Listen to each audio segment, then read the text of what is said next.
explain to us what your last name means? So Buenaventura is good adventure, right?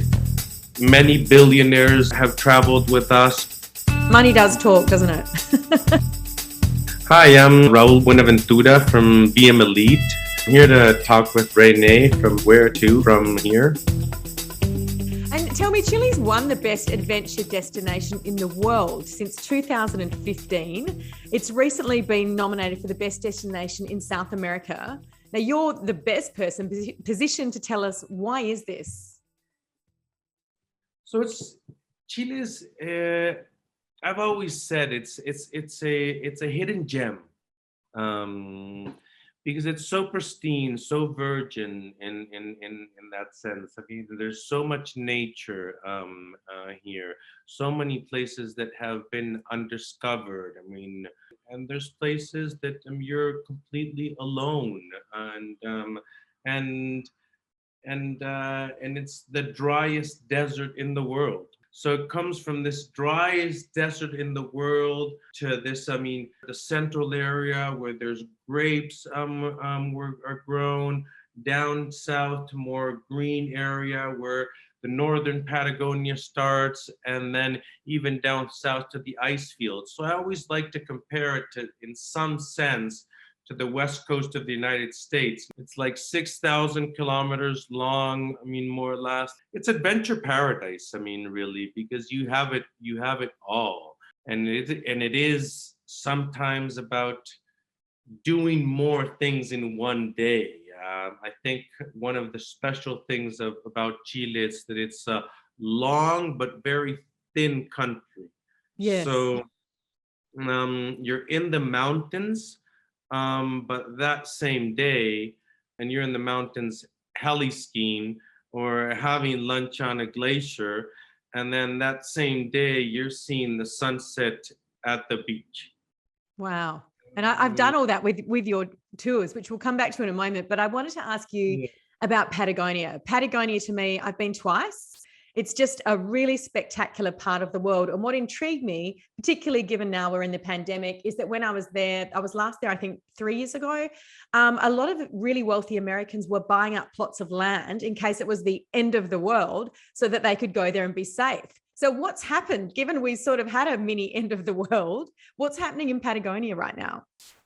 I think that continues to happen.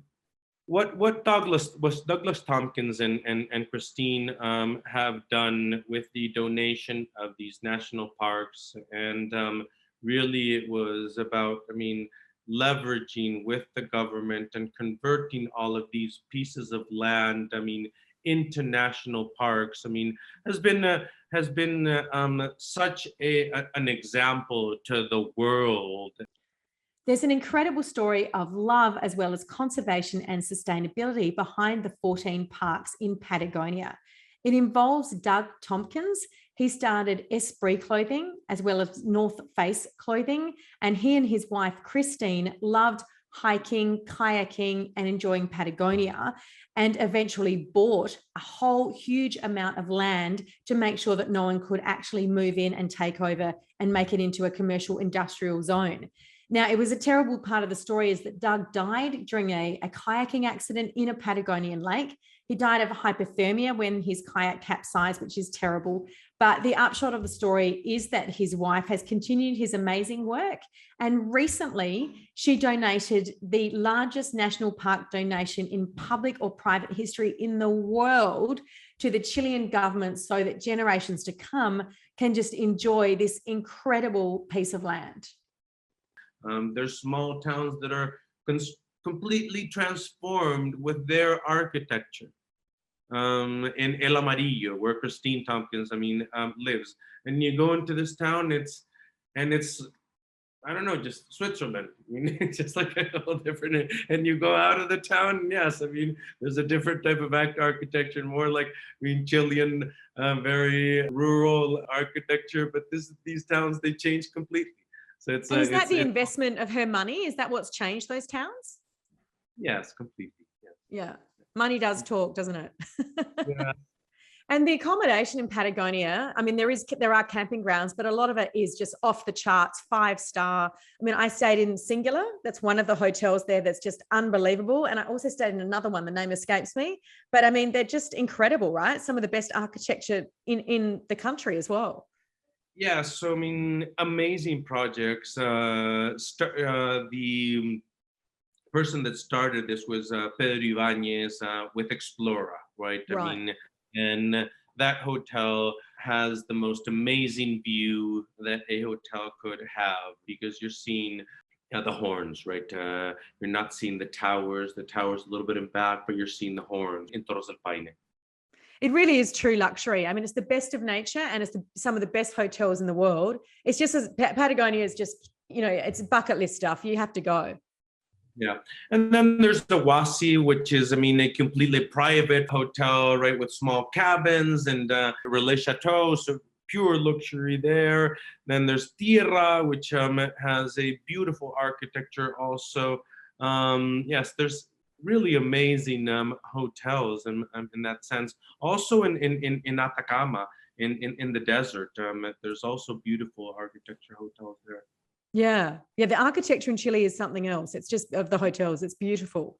And in the last, 30 years, there's been so much investment in luxury hotels. I mean, you compare, to any other country in South America, the investment here in hotels is amazing. I mean, we're coming out with a newsletter now about the new gems in Chile and in Bolivia. There's this small little place in Rio Serrano in Torres del Paine that we were mentioning, and they just opened last year with 4 suites and in town, in the small little town where 30 people live on a yearly basis. So wow. really living what the people in Patagonia, live. And I think people are going to be looking for those kind of luxury holidays. They're going to be looking for places where there's not heaps of people, where they can get out and not be exposed, but still have a break and be exposed to something absolutely incredible in terms of a luxury travel experience.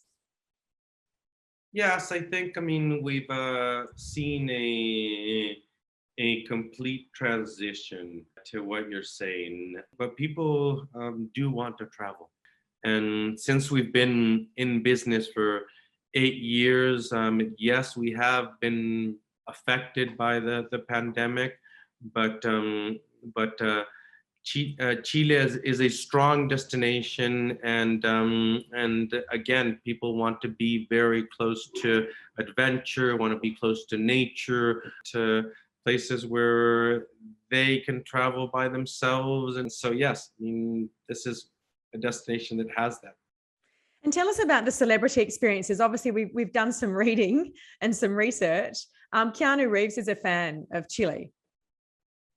Yes, we've done lots of trips for celebrities, and it's a different ball game there, right? It's fun, right? When you get a good celebrity, right? And we don't do that much celebrities, to tell you the truth. We do travel for celebrities, which is very different than services when they come and do, I don't know, rock bands, right? And so it's fun. We've done motorbike trips, for Canu. We've done skiing trips for Jeff Koons. Take us through, for example, the type of trip that Keanu went on, to just so we can understand what you do at VM Elite and the sort of the attention to detail and the things that you really cater for the elite traveler. High-end trips where there's more bespoke, travel. You take it to private guides, to helicopters, to private transportation, to private jets. Can I talk you through the trip that I went on with VM Elite, which I absolutely loved? I don't know if you're aware, it was a few years ago, but I went through Casablanca, which of course is the famous wine area. And we were on horseback because I love horse riding. And we rode the horses and then went up to the winery, got off the horses and did a wine tasting. And of course, the trip was so tailored, we didn't have to get back on the horses because we were a bit tipsy. So it probably wasn't a good idea for safety. And then we got driven off to the next destination, which was an incredible private house. with a private chef making all of my favorite food that I love from Chile. So it was absolutely phenomenal with lots of things in between. Yes, I mean Pato Cáceres, which is our private chef. He works for us, and he's really fantastic in that sense. And yes, I mean, so our trips really go from a lot of detail-oriented experiences. Many billionaires have traveled with us, so we get at least 5 to 10 billionaires to travel with us every year, and that is one of the things that really high-end or ultra-high network individuals have when they travel is they want all last minute, and they want to do more things in the time that they have. When you're in the back end on a tight operation, and sometimes, I mean, we have 8 weeks of helicopters with them, 4 helicopters every single day. And sometimes clients want to go heli skiing in the afternoon, want to have an amazing lunch up in the mountains, I mean, in the field, and then go kiteboarding in the afternoon. Wow. So behind that, you would love to have known this 6 months before, but you knew the night before. They're paying you for that, right? And then he wants to go out of the kiteboarding, and where's the party, you guys? I mean, it's like, I mean, so are you saying that billionaires don't party? So it's like you have to have the whole gang there. So it's fun. I'm not telling you that that it's not fun, the behind scenes of this, but it's a lot of work, and that's where you. A lot of the billionaires that I've met and worked with don't drink alcohol. Is that your experience? No, not ours. Fortunately not. Well, given how great the Chilean wine is, I'm not surprised. Heli skiers drink, Renae. Yeah, heli skiers drink for sure. Is that to calm the nerves? I don't know.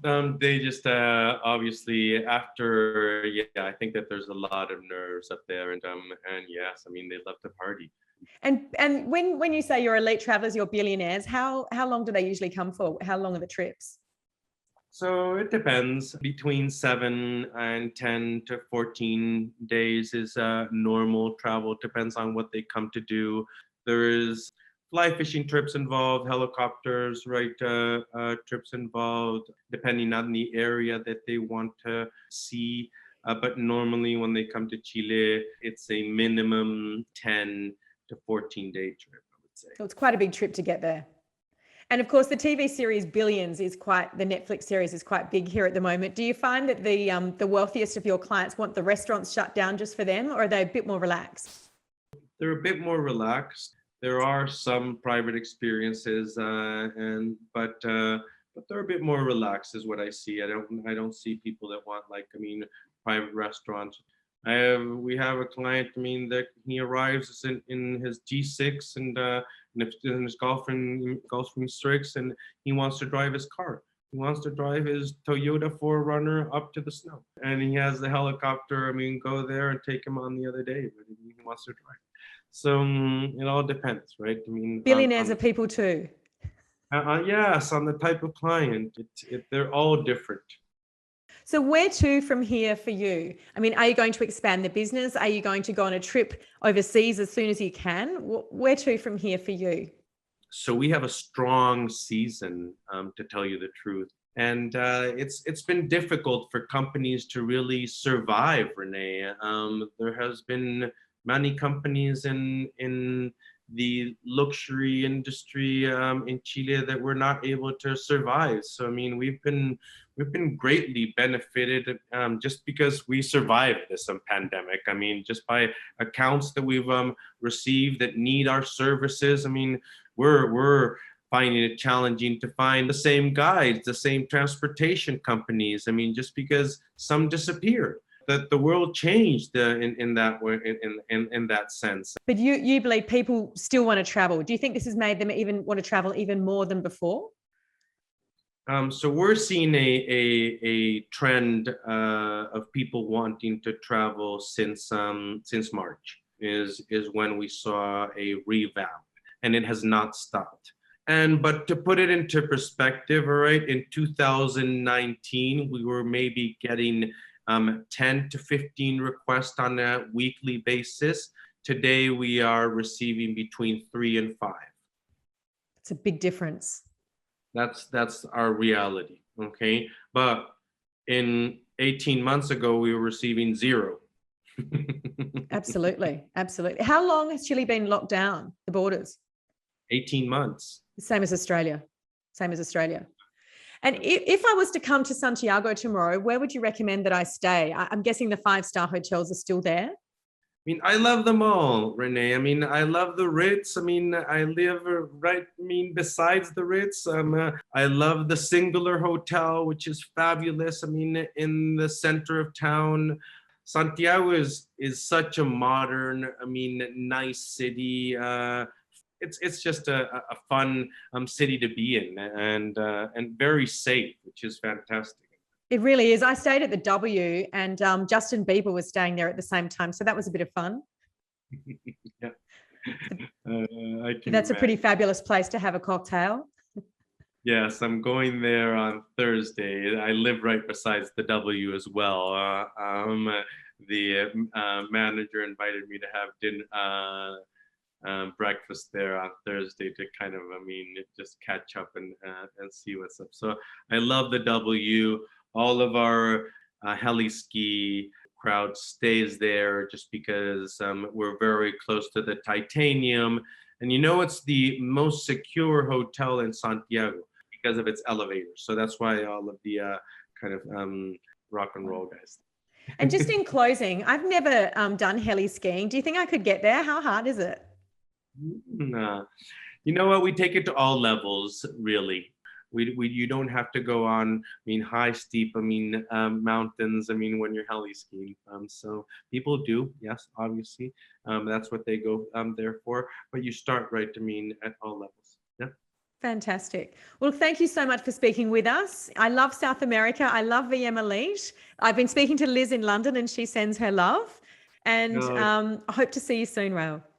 All right. Take care, Renae. Bye-bye. Okay, thank you. Bye. Don't forget to subscribe here and follow us on Instagram and Facebook for regular travel updates. You can also hear our episodes on Spotify and Apple Podcasts.